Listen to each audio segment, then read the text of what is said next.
At the Roselle Center for Healing, we care about your health and want to help you take your health in a new direction, far from drugs and surgery. Knowledge is the key to optimal wellness and control of your health. We offer free health education on chronic health conditions and natural integrative medicine treatments. Attend Anxiety and Depression on Wednesday, October 19th at 7 p.m. Space is limited, so register today. Call 703-698-7117 or visit rosellecare.com. That's rosellecare.com. This is Dr. Tom Roselle. After 38 years of practice and almost 1 million patient visits, the Roselle Center for Healing knows what works and knows how you can take control of your health and wellness. My team of doctors practice 21st century integrative medicine. Whether you suffer from chronic pain and fatigue, allergies, or headaches, we can help. Take charge of your health before it's too late. Make an appointment today. Call 703-698-7117 or visit online at rosellecare.com. That's rosellecare.com. The information provided on Dr. Tom Roselle Live by Dr. Tom Roselle, D.C., interview guests, show co-hosts, or substitute hosts is not intended or implied to be a substitute for professional medical advice, diagnosis, or treatment. It is for general information purposes only. Information from this broadcast should not replace the appropriate consultation and examination process by a licensed physician. Always consult your own physician prior to changing any current medical directive or prescription. Dr. Tom Roselle Live, right now, on 105.9 FM and AM 630 WMAL. Welcome to Dr. Tom Roselle Live. This is Dr. Tom Roselle live in studio. Let's take your phone calls, 888-630-9625. Perhaps you've had a problem. You've done everything you can think of. You've applied the common remedies, and you've come up with the same old, same old. Not a whole lot that works. Well, here's an opportunity. Here's the place that you can find out what to do without resorting to, drugs, those things that Fifth Avenue marketing would like you to take. Big Pharma says, take these things and call me in the morning like 5 years from now. Well, we have better fixes than having to deal with that. And today we're going to talk about a subject, actually, that is imbued, steeped deeply into the drug culture, and more so, unfortunately, and to the point where, they are trying to expand the parameters of application even to the very young. What are we talking about? We're talking about anxiety and depression. It's formidable. It affects somewhere between 13 to 15 million people in the United States, and it costs something in the neighborhood of about $47 to $50 billion a year to treat. You want to talk about debt structure? This thing is unbelievable. So we have to make sure that we know how to segue. Why are so many people in the world in this place? By the way, I'll give you a little statistic. Do you know that anxiety and depression eclipse every form of cancer relative to incidence by 800%. Every form by 800%. And, this is absolute data. You can check it out. It's over the top. But we're going to talk about that. We're going to get into it in depth this coming Wednesday evening, the 19th of the month already. I started on that simply because of the fact I didn't realize time was passing so quickly. You'll have a presentation at the Roselle Center for Healing, and your host, one of your two hosts, in studio with me today, the one and only Dr. Stephanie Pina. Hi. Hi. I'm going to be two people today. You're going to be two people? I'm going to be two people. Yeah, what happened to Dr. Cyprian? I mean, it's like, he was supposed to be here with the three of us. We're going to talk about anxiety and depression, and I am depressed because he's not here. And I'll have the anxiety. And you'll have the anxiety because it's all on you. Exactly. Right. Hey, that's a good way of splitting it up. There you go. Okay, it's all on him when he comes back. We're going to have to figure out some way how to, get him up. No, really. It's going to be an interesting topic. The two of you are going to tag team this on this Wednesday evening. And, seriously, it is and I think that the incidence of anxiety and depression is probably even more so. We can talk about PTSD. When we talk about PTSD, we think about it as guys coming over from the Middle East or any war and combat situation. But it's really so many different things that happen. And the greatest incidence of PTSD is among women, not men. And, that's mind-blowing. So let's hold on to the thought a little bit because I want to do a recap. We just got done with Ageless Health 2016. The movie version. The movie version. That's right. We did it at the Angelica Film Center. It was great. We were sold out. Couldn't let anybody else in. And I was, unhappy to do that. But it was, these things are so over the top. This is our 16th year, and we're already producing it. But I have to applaud you. Your topic as far as I was concerned, because I have such an interest in the energetic field and how the human being is not only tied into everything, but how we intimately, every cell in our body works on this platform of communication that has everything to do with just what the body's energy platform was. You know what really impressed me? And I sat there and I watched, and I listened to each presentation. When you started talking about the moment of conception, we have this ongoing controversy. When does life start? And I want you. I'm not going to steal your thunder. I want you to just kind of recap that a little, because that just blew me away. And I'm sitting there, wow, we've known that, but it's actually documented now.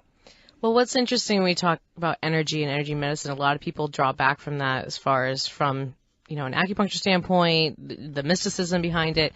So when we think about the moment of conception, and where we see a lot of fertility patients coming in the IVF clinics that we work with, they have it hands down. This is how we can make it happen. We can introduce this egg, we can introduce the sperm, we know exactly what's happening, we can monitor everything. But what makes the final step to creating life? That's out of our control. You can't control that. That's energy. That's energetics. And so that's one of the things that, and there's a lot of different things like that if we think about it in life that have those kind of effects that we don't have control over, whether it goes one way or the other, but especially at that moment, the beginning of one cell becoming another cell. And one of the things that was interesting that I recently saw is they have visual evidence of this, because they can watch embryos. They used, there's a video of frog embryos that are starting to replicate, and you see basically it looks like sparks of life essentially coming off of it as they turn and mold and they start to divide and stuff too. That's the energy that we need in order to survive and drive, and that's happening from one cell, never mind the rest of the body through the rest of our lives. So when people try to deny that the essence of creativity, life itself, doesn't start at this one cell meeting another and then divided into multiple cells over a period of days, here's documentation, here's proof, visual proof, that at the moment of the interaction between the sperm and the ovum, creating this embryo, you have life. And the energetic platform that makes us all and binds us all and intertwines us all is present, is there at the moment of conception. It's amazing.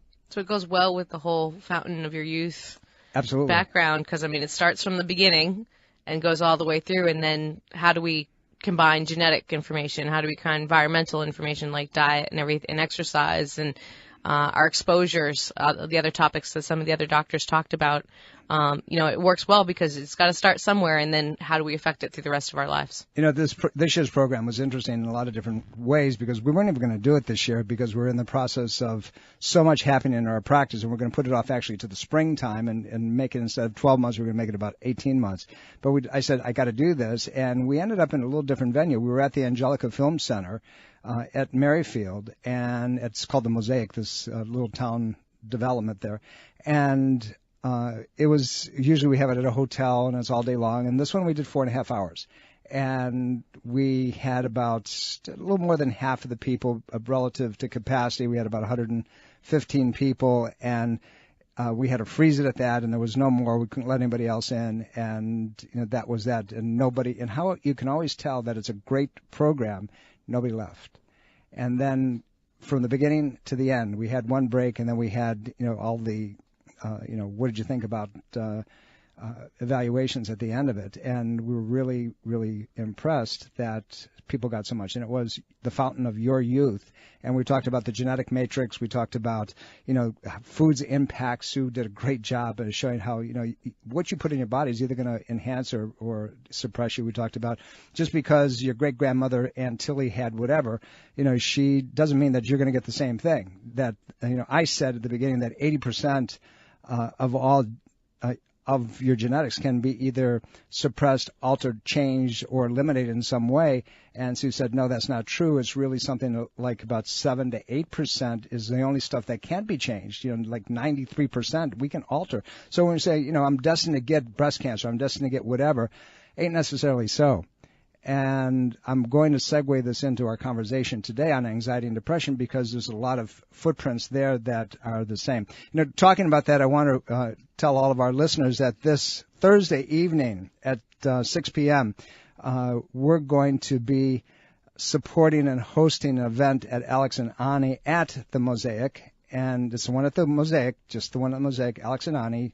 And 15% of anything that you spend at Alex and Ani will go to support caring for others. So if you're looking for a little, early Christmas shopping, this is a time to make it happen. Be there with us, and, love to meet you. At some point, I'll kind of wander in, love to shake hands with as many of you as I can possibly do. And it's just kind of a light, easy night, but we want you to spend money. We want you to spend money for Alex and Ani because that's going to serve caring for others and all the work that we do in the Christmas program that we have in for 5 shelters. It's a great, great, great program. Having said that, and since Dr. Cyprian's not here, we're going to get back into a little bit of this. Let's talk a little bit about depression. And, we said that it kind of supersedes everything, huge dollars that are spent on that. And I want to just kind of segue into the topic and saying that people don't have to live with depression. And most depression is not something that is transferable. It's contagious. Most of it is the way we treat our physiology and exposures. In this situation, we're truly dealing with chemistry. We're dealing with electromagnetics and neurology. We're dealing with the imprint of emotion in the body. And the body is a biological computer that allows all this stuff to express itself instead of normal patterns. This coming Wednesday evening, the 20th of October, 7 p.m., Dr. Stephanie Pina, Dr. Robert Cyprian are going to tag team, and they're going to present a very in-depth look at anxiety and depression and all its tentacles and what you can do about it and how you can fix it. So give us a call. Give the Roselle Center for Healing a call. It's 703-698-7117. That's 703-698-7117. Let's talk about it a little bit from a couple different platforms. How does someone who seems to be limping along pretty well in life, and then all of a sudden they go into a profound anxiety, depression states? What do you see as, and you've been at it a long time now, triggering mechanisms that cause this stuff to show up? Well, I think it's a good question, and sometimes I think they don't even know why that does that, and that's what's hard, because when people come in and they know they just don't feel right, whether it's anxiety or depression, they're looking for answers, and sometimes those answers are stuff that they have to experience and kind of think about themselves. We have stressors all the time, and we don't think about how it affects us mentally, emotionally, physically. And a lot of times they go together. So it can be, a trauma, like you mentioned with PTSD, starts everything, and then it continues to create more of a mental anxiety. It can be something that we don't feel like our self-confidence isn't quite as high as it could be. And as we develop and we get older and we have more and more stressors as far as goals we want to reach, if we're not reaching the goals and the expectations that we think, they start to get to us as well too. But you have to remember there's also the physical aspect of that too. Chronic disease, chronic injuries, things that aren't healing, that don't allow us to perform and function the way we want, can lead to a great amount of stress. And that's why a lot of with chronic diseases, you see anxiety and depression as one of the side effects of chronic disease as well too. So there can be a lot of different aspects, and really you have to sit down with that person and figure out not what's just going on in their head, but what's going on in the full body as well. Physiologically is one of the things that is so missed and so overlooked by traditional medical approaches. I read an article that over 50% of students going to student healthcare clinics, the reason that they walk in is for anxiety. They're uptight, they're depressed, and so forth.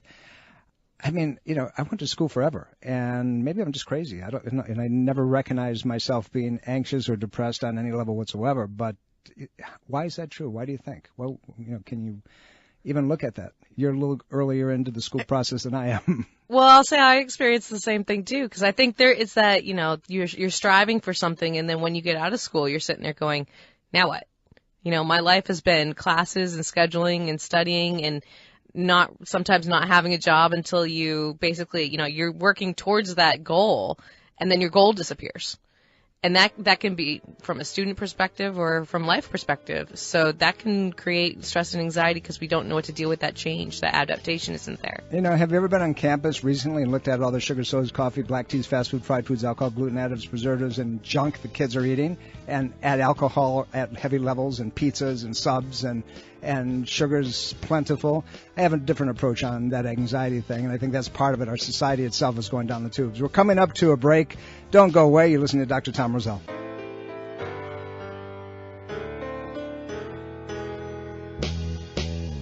Welcome back, everybody. Dr. Tom Roselle here. You're listening to Dr. Tom Roselle live in studio. 888-630-9625. That's 888-630-9625. Love to talk to you on any subject. We've got one. We're talking about anxiety and depression. And unfortunately, there's way too many of you that are suffering from that. And, the count is continually to rise. Is it us? Is it us as a species? Or is it our environment? Or is it a combination? What is it, from PTSD to just I'm anxious or, I want to go out and do whatever. But repeated episodes of anxiety is something that really has to be looked at and controlled. And believe it or not, it can come from biochemical and neurological implications. Said earlier that women, believe it or not, are far more susceptible to PTSD than guys are. And you would think it'd be contrary because guys are out the ones in the battle zone.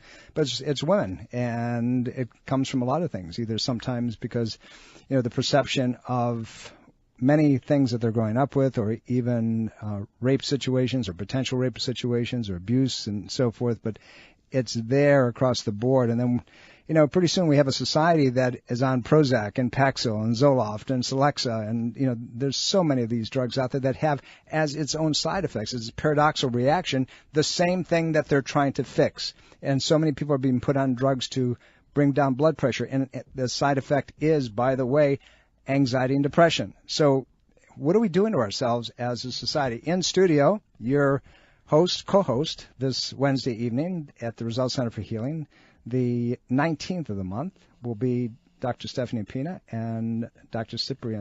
Robert Cyprian, who's not here. He's out playing in the Northwest someplace. Actually, he's teaching this weekend, he's forgivable for now.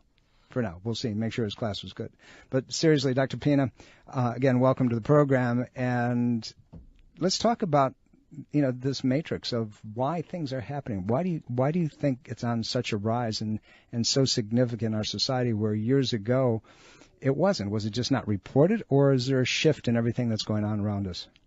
Well, I think one of the things is that we've started to define this is what anxiety and this is what depression is more. And so people kind of go, I can respond to that. I've had, depression isn't always just being depressed and feeling sad. Anxiety is not just being jittery and feeling like you're going to have a panic attack. So there's a lot of different levels of that. So we all experience that. And it's common for, I think, 1 out of 5 people in their lifetime will experience clinical depression. And so when that's happening and we hear more and more about it, and like you mentioned, the medications, every single commercial that seems to be out there now is about is either an depressant or an anxiety drug, and then the side effects to them, like you mentioned, are just as much related to it too. If you come off them too quickly, you're going to create issues as well. So you can't really win. If you're not depressed, it's going to create anxiety, and it's not anxiety, you're going to have depression. So I think a lot of the times people get into this boundary of it's all in my head. There's nothing else to do. It's got to be a chemical reaction. So if I use this medication, I'm just going to blunt it out and not feel anything. So I'm in between both ends of the spectrum. And unfortunately, sometimes that tends to be, whether it's medication or, alcohol or anything else we use to blunt it, that tends to be the only option they can do because they can self-medicate instead of thinking of some of the other alternatives that are definitely out there for them. Well, our society is rigged to self-medicate across the board. I mean, all you have to do is watch television. And, Fifth Avenue Marketing has learned that they cloak things in a very light, very joyful, very hopeful way, like people running in the fields chasing butterflies and so forth, and how they can smile at each other and so forth. That this is all fixable by modern chemistry. The point of it is that it doesn't fix it, and the more chemistry you take, the more likely it is that you're going to be dependent on the chemistry, and things get worse over a period of time. Try taking somebody off of medication who's been on it just abruptly over a period of time. The result is frightening. It's stark. The good news is, seriously, it's fixable, but you got to find out what the why is behind all of this stuff. You really have to, look at that structural, chemical, emotional paradigm. You have to see what the nervous system is doing. You have to see what the biochemistry is doing. You have to see what the blood supply or the emotional state, if you will, is how it's handling life. Because the truth is we're not necessarily given the tools to be able to deal with something. So then we go to the next step. We go to the drugs. And, there are patients who you put them on something and they get worse. Or you have patients that are being treated for certain things and all of a sudden they're depressed and they're anxious and they wonder where that's coming from and they just don't want to do anything anymore. That's what we're seeing, and it's a process. And we see that in our kids. We see that in our young adults. We see that in our older adults as well. Not a good thing. But this is something that Dr. Robert Cyprian and Dr. Stephanie Pina are going to go over in depth. And the thing of it is there is a fix. There is something that you can do about it. It's important that you understand that there is light at the end of the tunnel without medications, that it has to be directed properly. This Wednesday evening, the 19th, Dr. Stephanie Pina, Dr. Robert Cyprian are going to be doing a very in-depth look at this nasty, ugly anxiety, depression problem that we've gotten ourselves into. We're coming up to a break. When we come back, we're going to talk about some of the fixes, some of the things that you can do. We're going to take your phone calls and talk to you about some other very important topics. Don't go away. You're listening to Dr. Tom Roselle Live. Dr. Tom Roselle Live continues now on 105.9 FM and AM 630 WMAL. Welcome back, everybody. This is Dr. Tom Roselle. You're listening to Dr. Tom Roselle Live in studio, 888-630-9625. That's 888-630-9625. That's how you find us here. How you find us when we're not here? Go to rosellecare.com. That's ROSELLECARE.com. Give me a call.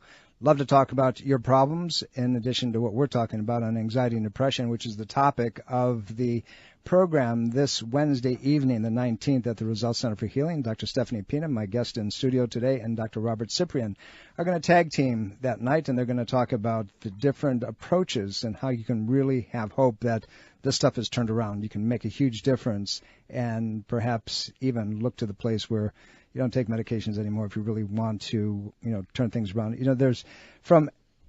We can segue this into so many different pathways, but we're going to kind of concentrate on certain things today in the program. But before we go into that, I want to remind all of you that Ageless Health 2016 is now history. It was extraordinarily successful. It was a sold-out house, and this coming Thursday evening at the Mosaic at Alex and Annie's store over there. So if you want to get some Christmas shopping done, come down and meet our staff and some of the board members that are associated with caring for others. It's the 20th, this Thursday at between 6 and 8 p.m. And anything that you spend in the Alex and Annie store, 15% of that, 15% will go to caring for others. Help us serve people who have very little in their lives, and particularly with the Children's Christmas Festival that we do every year, 5 shelters that we support and put on a production, a Christmas party event that is something that they will never forget in their lives, that somebody really loved and cared about them and celebrated a joyful and joyous time. So we'll be there. Staff will be there between 6 and 8 o'clock. At some point, I'll wander in and love to see those of you there. Join us, Alex and Annie at the Mosaic, the little town center right there in Merrifield. We'll see you this Thursday, and don't forget this Wednesday, the 19th, at the Roselle Center for Healing. Dr. Stephanie Pina will be your host, as well as Dr. Robert Cyprian. We're talking about anxiety. We're going to go to the phones in just a second, and then we're going to start taking other phone calls and get into this little topic. But before we go to the phones, Dr. Pina, let's talk a little bit about how the body, begins to go into this state of depletion, and we're going to call it depression. Let's talk about the depressive piece of this. So we got anxiety, and a lot of people put different connotations on what anxiety is and the inability. But depression is something that paralyzes people. And from a biochemical approach and energetic approach, how does that happen?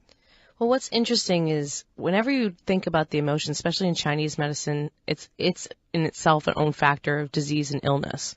You can't rule out the emotional component of it. So if that's out of balance and we think we always want to be joyous, we always want to be happy, well, that's not going to happen. So we have to have a balance between sadness, depression, grief, anger, all of that, because that's what makes us human. when we become too depleted, we're too stressed out, we're running ragged, we're not getting the nutrients that we need in the body can't make the chemicals that we need it to make to help keep the chemical side going. We start becoming inflamed. Then we don't want to have that ambition and drive to do things because we feel like we're always in the exhausted, completed state. So it's easy to, once you get into that state, to not be able to pull yourself out of it too. And I think that's what brings people to having to use things like medications, because they don't want to feel anything anymore. So that depleted state needs to come about, and we need to learn how to adapt in a different way, better to different stressors, and to learn to kind of put in something into place, especially at times if we know that there are things that stress us out, that create anxiety or create depression for us as well too. I mean, it's a perfect time when we think about, we have the seasonal changes starting to happen. It's getting darker. So there's a depression related to the seasonal changes. We're going into the holiday season. We're talking about Christmas shopping already. This is weird. It's crazy, it's not right? Halloween. It's the year's done. We can't say anything till after Thanksgiving. Okay. But, when you look at it that way, a lot of people get anxiety over the holidays because of all of the pomp and circumstances that go along with it. So the physical body and that mental body really need to connect together overall. Let's go to the phones. Richard from Chantilly. How can we help you, sir? Thank you for waiting. Okay. My wife had a colonoscopy a few weeks back, and I may have learned something from the surgeon that I may have had the wrong idea about. We got on the subject of the Mediterranean diet, and he said statistically people on the Mediterranean diet had less chance of colon cancer. And but the way he said it made me ask another question. I said, doesn't motility have some aspect in that? And he said, no, not at all. If you're eating the Mediterranean diet, it doesn't matter if you're having regular bowel movements or not. If you're, genetically predisposed to have one bowel movement every 3 or 4 days, that doesn't statistically make you more available to have a colon cancer. Okay. Is that correct? No. So here's where I'll take an issue with him, and this is something that he's taking pieces of what's in the literature and he's misunderstanding. And if you have a Mediterranean diet that is truly, truly a Mediterranean diet that's rich in omega fatty acids and flavonoids and vitamin E's and so forth, and it's going to dramatically alter your susceptibility. The greatest majority of colon cancers are genetically predisposed. But here's where we talk about genetic predispositions and how it's alterable, or it can either be dampened or it can be triggered. So if you have a bowel movement bowel movement should happen every time you eat. If your bowels are working properly and you're eating the proper food, you should have some movement. You move out one and move in the other. Otherwise, you're stacking 3, 4, whatever amount of meals that you're eating every day.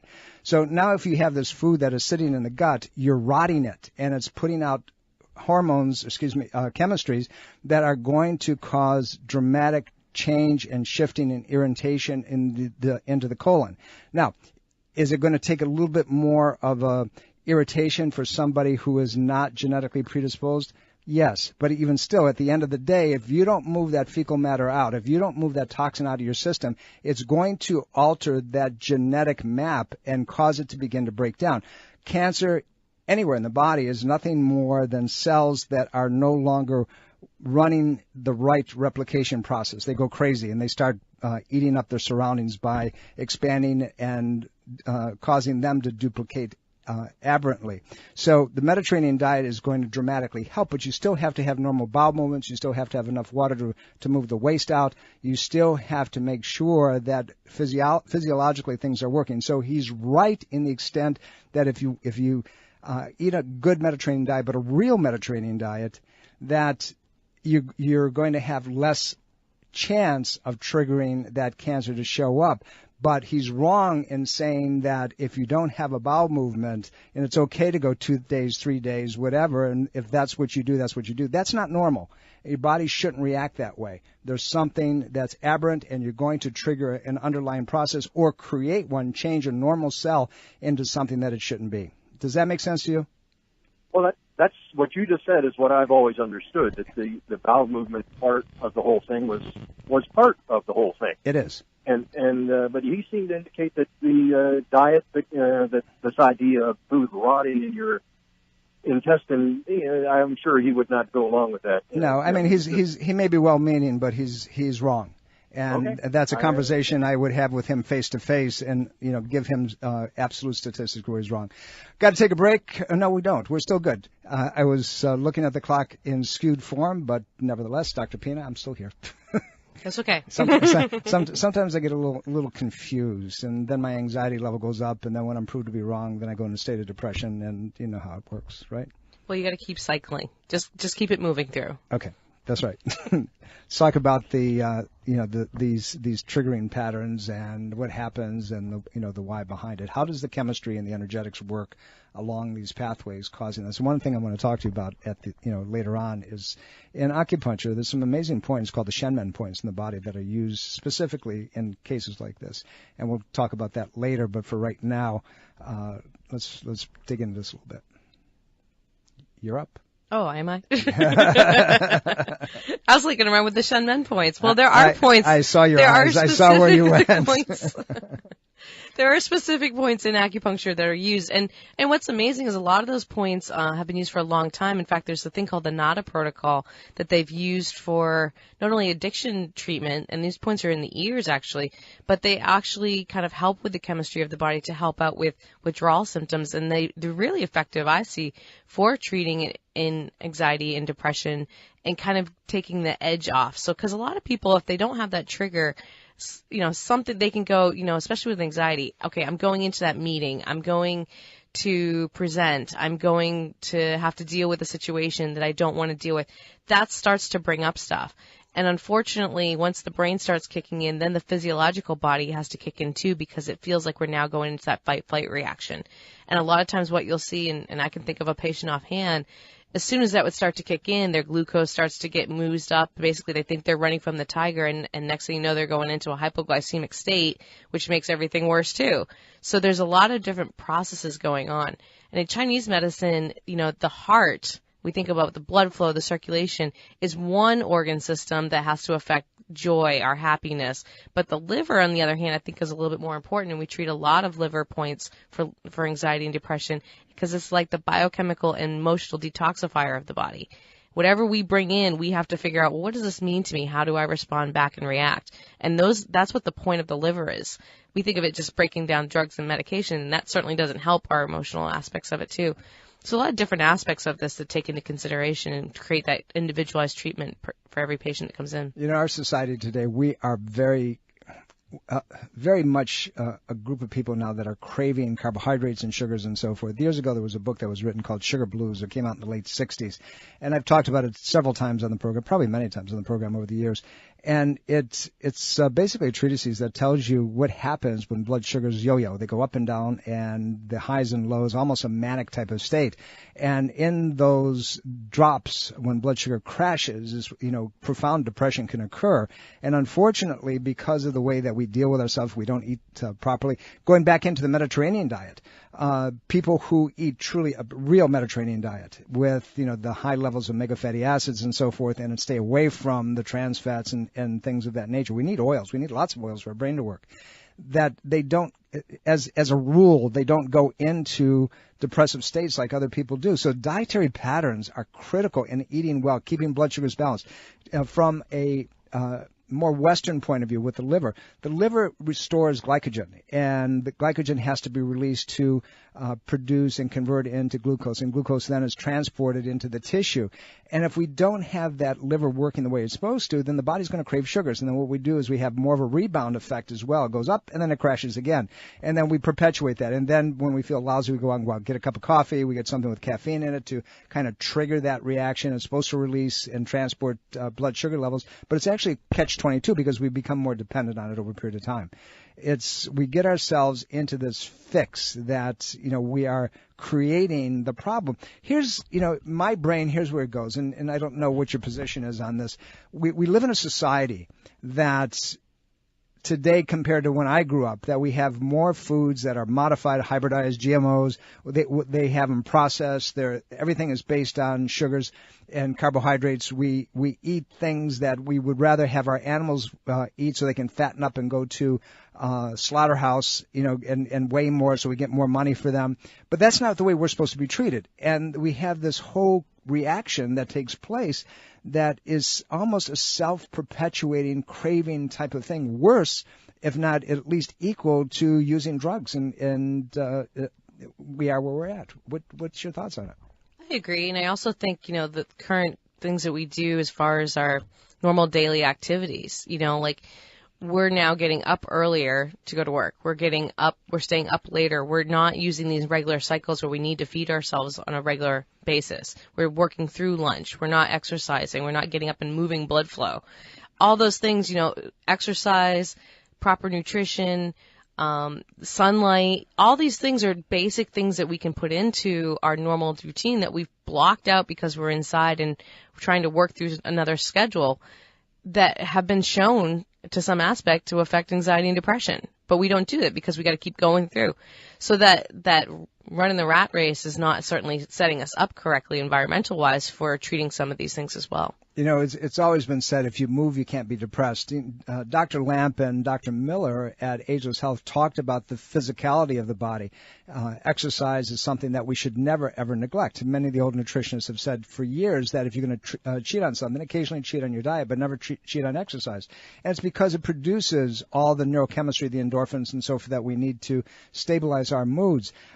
If we sit all the time, and this is Dr. Lamp's big thing about get off your butt and move, do something. Don't just sit there all day long because your lymphatic system is being clogged up. You're not moving chemistries through, and it's going to affect how you feel, your anxiety, your depressive states. And then we, instead of figuring out a way to change our lives, we'd rather grab some medication because we, God knows it's a Paxil deficiency, or it's a Abilify deficiency. We've got to have those things. The truth of it is that this stuff is remediable. It's fixable. And I know this coming Wednesday evening, you guys are going to get into it in a very in-depth format. And, listen, if you're out there and you know that you've been taking medications for a whole long time, for anxiety, depression, if you've been taking medications for some other type of condition, all of a sudden you feel terrible, you don't feel like doing anything anymore, your get up and go is gone, and your willingness to try to do something has been depleted.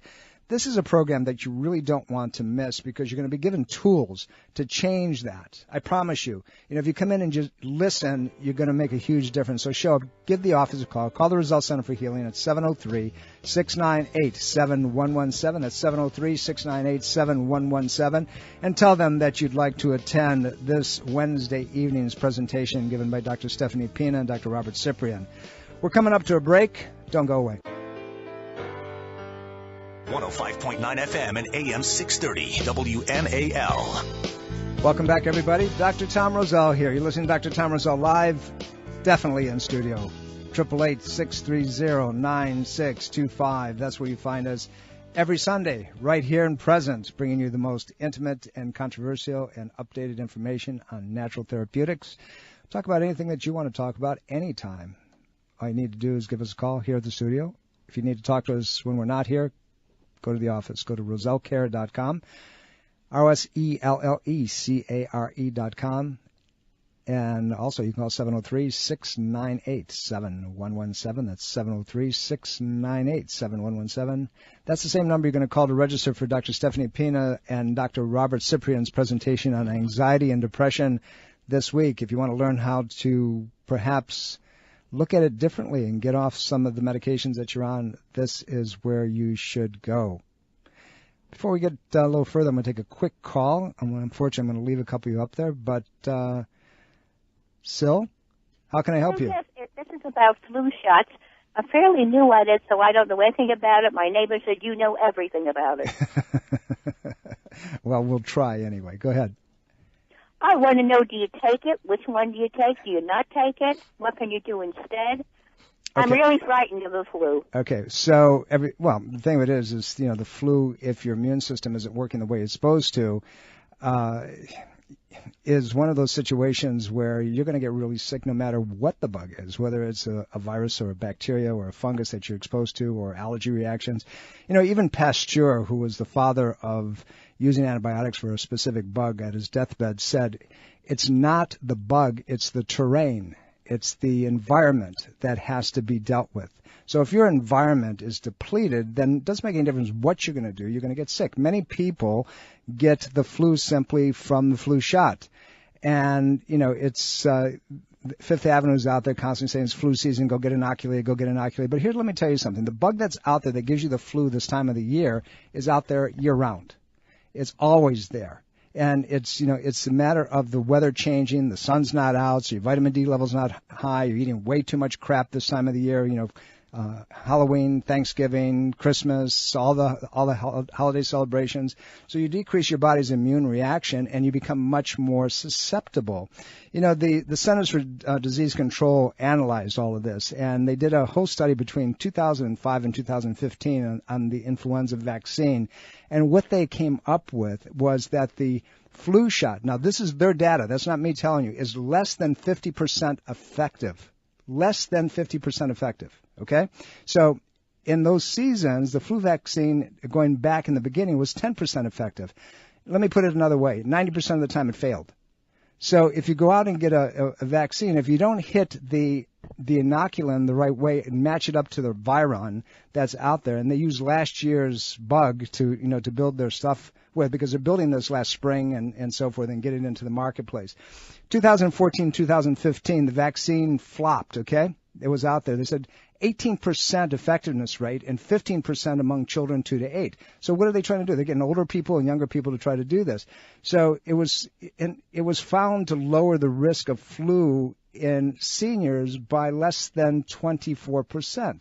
I don't know for you, but that doesn't make a lot of sense to me that I want to go and expose myself to all the junk that's in these vaccines and the stabilizers and the metals and, all of the things of that nature. So here's the deal. My opinion, okay? Given the statistics the way they are, and I'm giving you the facts. I'm giving right off of the CDC website. That's what I'm reading from right now when I'm giving you this data.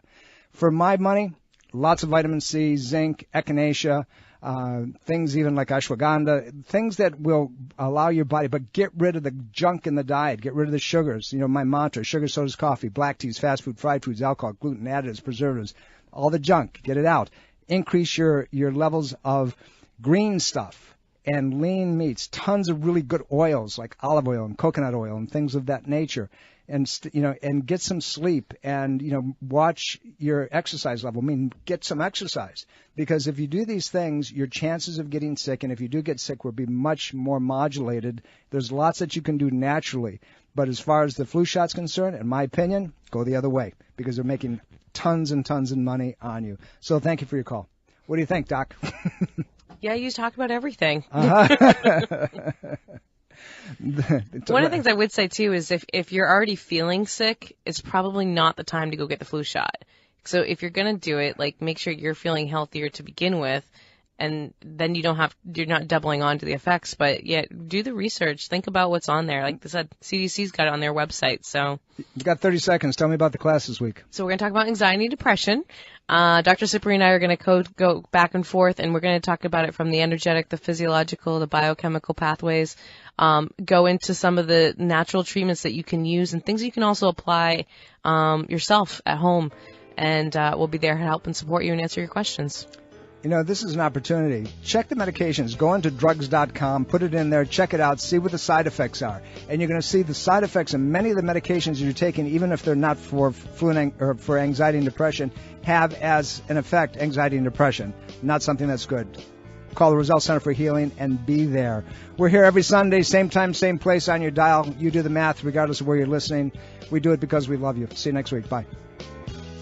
Are you dental phobic? Do you neglect your dental health because of fear and anxiety? A beautiful smile begins with exceptional dental care, and you can trust in the expertise of Soft Touch Dental Care and Dr. Michael Chung. Soft Touch Dental Care is unlike any dentist office you'll ever experience. Their warm and welcoming environment is designed to soothe fears and anxiety the moment you arrive, and they're especially pleased to pamper their honored guest patients. Dr. Michael Chung is a professional and leading expert in all areas of comprehensive dentistry, including cosmetic, sedation, neuromuscular, TMJ, and implant dentistry. Offering state-of-the-art technology, Dr. Chung can give you the smile of your dreams. Arrange for a complimentary consultation today with Dr. Michael Chung and experience the expertise that makes Dr. Michael Chung so unique. Call 703-319-6990. That's 703-319-6990. Or visit bestinsmile.com. That's bestinsmile.com. This is Dr. Tom Roselle, author of Ageless Health. Health is a do-it-yourself program. My book, now also available in audio version, is a step-by-step program of how to take control of your health and wellness without drugs or needless surgery. You have the capacity to change your health and level of well-being. Take control of your health today and order Health is a do-it-yourself program. For more information and to order, please visit agelesshealthbook.com. That's agelesshealthbook.com.